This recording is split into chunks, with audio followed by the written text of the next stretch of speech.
कहिले सोच्नु भएको छ हाम्रो भित्रै एउटा यस्तो शक्ति लुकेको छ जसले हाम्रो जीवनलाई साँच्चै भन्नुपर्दा पुरै बदल्न सक्छ।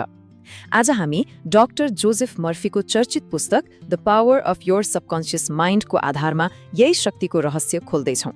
यो त्यही किताब हो जसले करोडौं मानिसलाई सफलताको बाटो देखाएको छ। ल, यो कुरालाई एउटा गजबको उदाहरणबाट सुरु गरौँ न। सोच्नुहोस् त, एउटा चुम्बक भएको फलामले आफ्नो तौलभन्दा 12 गुणा बढी सामान उचाल्न सक्छ। तर यदि त्यही फलामबाट त्यो चुम्बकीय शक्ति हटाइदिने हो भने त्यसले एउटा सानो परालको टुक्रा पनि उठाउन सक्दैन। हाम्रो मन पनि ठ्याक्कै यस्तै हो। सही मानसिकता भयो भने असम्भव लाग्ने काम पनि गर्न सकिन्छ, तर त्यो भएन भने सानो काम पनि पहाड जस्तो लाग्छ। त्यसो भए यो चुम्बकत्व आखिर हो के त? यो कुनै जादु होइन, यो त हाम्रो मानसिकता हो। संसारमा हेर्ने हो भने मूलत दुई किसिमका मानिसहरू हुन्छन्। एक जो आत्मविश्वास र विश्वासले भरिएर एकदमै चुम्बकीय बनेका हुन्छन्, अनि दोस्रो जो डर र शङ्कामा डुबेर आफ्नो त्यो शक्ति गुमाइरहेका हुन्छन्। जीवन कता जान्छ भन्ने कुरा यही छनोटमा भर पर्छ। तर यो चुम्बकीय शक्ति बाहिरबाट आउने कुनै कुरा होइन है। यो त हामी सबैको भित्र लुकेर बसेको एउटा अनमोल खजाना हो, जसलाई हामी अवचेतन मन वा सबकन्सियस माइन्ड भन्छौँ। हो, यही खजानाको सही प्रयोगले नै एक व्यक्तिलाई सफल र साँच्चीकै चुम्बकीय बनाउँछ। हाम्रो मनलाई एउटा टिमको रूपमा हेरौँ जसमा दुई प्रमुख खेलाडी छन्। पहिलो हो चेतन मन, जसले सोच्छ, तर्क गर्छ र निर्णय लिन्छ, अनि दोस्रो हो अवचेतन मन, जसको काम भने बिल्कुलै फरक छ। आउनुहोस् यिनीहरूको भूमिकालाई अझ गहिरिएर बुझौँ। यसलाई बुझ्न सबैभन्दा सजिलो तरिका हो एउटा जहाजको उदाहरण। हाम्रो चेतन मन त्यो भनेको जहाजको क्याप्टेन हो, जसले आदेश दिन्छ, ल जहाजलाई त्यो दिशामा लैजाऊ। अनि हाम्रो अवचेतन मन चाहिँ इन्जिन कोठामा काम गर्ने कर्मचारीहरू जस्तै हुन्। उनीहरूले क्याप्टेनको आदेशलाई बिना कुनै प्रश्न चुपचाप पालना गर्छन्। उनीहरूले यो सोध्दैनन् कि आदेश सही छ कि गलत, बस त्यसलाई पूरा गर्छन्। अब जहाज सुरक्षित बन्दरगाहमा पुग्छ कि चट्टानमा ठोकिन्छ, त्यो त क्याप्टेनको आदेशमा भर पर्यो। जहाजको क्याप्टेनले दिएको आदेश जस्तै हामीले आफ्नो मनमा रोप्ने विचारहरू पनि उत्तिकै महत्त्वपूर्ण छन्। यसलाई अर्को तरिकाले हेर्दा हाम्रो मन एउटा बगैँचा जस्तै हो र हामी त्यसका माली। अब हामीले त्यहाँ जुन विचारको बिउ रोप्छौँ, हाम्रो जीवनमा त्यस्तै फल फल्ने हो। मनको नियम एकदमै सरल छ। चेतन मनले जुन विचारलाई बारम्बार पटक पटक सोध्छ, अवचेतन मनले त्यसैलाई सत्य मानेर स्वीकार गर्छ। यसले राम्रो र नराम्रो वा साँचो र झुटो केही छुट्याउँदैन।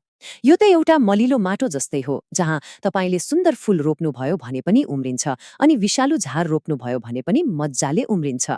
हो, यही कारणले गर्दा नकारात्मक सोचाइ यति खतरनाक हुन्छ।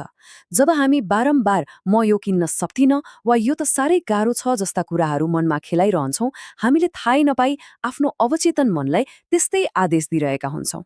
र हाम्रो अवचेतन मनले एकदमै इमान्दारीपूर्वक त्यस्तै परिस्थितिहरू बनाइदिन्छ जहाँ हाम्रो त्यो नकारात्मक विश्वास साँचो साबित होस्। त्यसो भए यदि नकारात्मक सोचले हामीलाई पछाडि धकेल्छ भने यसलाई बदल्ने उपाय के हो त? ल, अब सिद्धान्तको कुरालाई छोडेर केही सरल तर साँच्चीकै शक्तिशाली व्यावहारिक तरिकाहरू हेरौँ जसले हाम्रो अवचेतन मनलाई सकारात्मक परिणाम दिनको लागि तालिम दिन सक्छ। एउटी प्रतिभाशाली युवती गायिकाको कथा सुनौ। उनको आवाज एकदमै राम्रो थियो, तर स्टेजमा जाने डरले उनलाई सधैँ सताउँथ्यो। हरेक अडिसन अघि उनको मनमा एउटै कुरा खेल्थ्यो, मैले पक्कै बिगार्छु, म सक्दिनँ। उनको अवचेतन मनले यही डरलाई आदेश मान्यो, र परिणाम उनले लगातार 3 पटक अडिसनमा असफलता भोगिन्। तर उनले हार मानिनन्, बरु आफ्नो सोच बदल्ने निर्णय गरिन्। उनले एउटा एकदमै सरल तरिका अपनाइन्।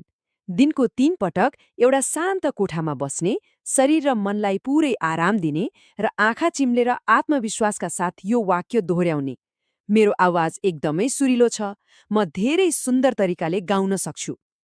बिस्तारै यही साधारण अभ्यासले उनको अवचेतन मनमा गढेको डरलाई आत्मविश्वासले हटाइदियो।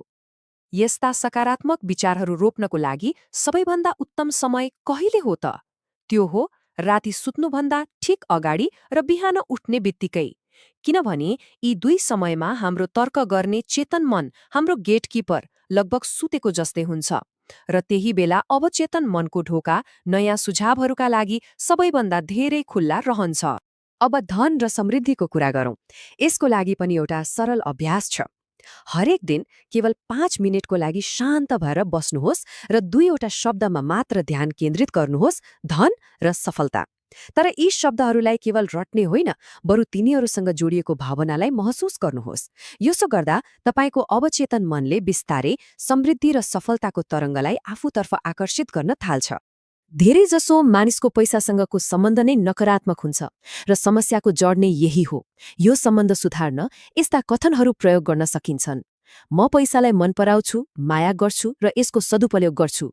पैसा मेरो जीवनमा सजिलै र निरन्तर रूपमा आइरहन्छ र मैले खुसी साथ खर्च गरेको पैसा 1000 गुणा भएर मसँग फर्किन्छ। अब अन्त्यमा यो सबै कुराको सार के हो त?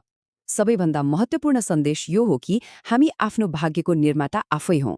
हाम्रो वास्तविकता बनाउने शक्ति कतै बाहिर छैन, त्यो त हाम्रै विचारहरूलाई सही दिशा दिने क्षमतामा लुकेको छ। यदि यो सम्पूर्ण सिद्धान्तलाई एउटै वाक्यमा समेट्नु पर्यो भने त्यो यो हुनेछ: एक व्यक्तिले आफ्नो अवचेतन मनमा जे कुरालाई सत्य मान्छ, ऊ आफ्नो जीवनमा त्यही बन्छ। योभन्दा शक्तिशाली सत्य अरू केही हुनै सक्दैन। त्यसो भए अब प्रश्न यो छ, आज आफ्नो मनको बगैँचामा कुन विचारको बिउ रोप्ने? याद राख्नुहोस्, आज जे रोप्यो भोलि त्यसैको फल काट्ने हो।